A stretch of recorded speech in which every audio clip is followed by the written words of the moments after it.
Bank guarantee తీసుకున్న బియ్యము ఇప్పుడు సీజ్ చేసిన బియ్యము ఒకటా కాదు నిర్ధారించాలి ఇంకా.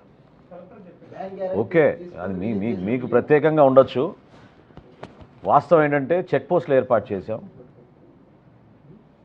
ఈ పర్టికులర్ షిప్ స్టెల్లాలో 28 కంపెనీలు బుక్ చేశాయి.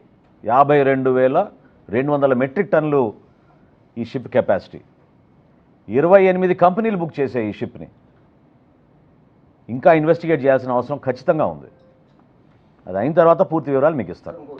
పీడిఎస్ బియ్యాన్ని మనం డీజీ తీసుకుని రిలీజ్ చేసినప్పుడు వాళ్ళు దేనికోసం ఉపయోగించుకుంటారు? ఎట్లా పంపించుకోవచ్చు, లేదు వ్యాపారం చేసుకోవచ్చు? అంటే ఎసెన్షియల్ కమోడిటీస్ చట్టంలో ఏముందంటే ఆహార ధాన్యాలని మనం సీజ్ చేసినప్పుడు బియాండ్ 6 months ఉంచకూడదు. ఎందుకంటే అంతిమంగా అది ప్రజలకు ఉపయోగపడాల్సిన పదార్థం కాబట్టి వాటిని మనం వేరే హౌజుల్లో దాచిపెడితే మళ్ళీ కుళ్ళిపోతాయి, నిరుపయోగంగా మారుతాయనే ఉద్దేశంతో గౌరవ కోర్టు అట్లా ఆ విధంగా ఆర్డర్స్ ఇచ్చారు. ఎవరైనా సరే, అంటే మేము కూడా ఆక్షన్ చేసేస్తాం.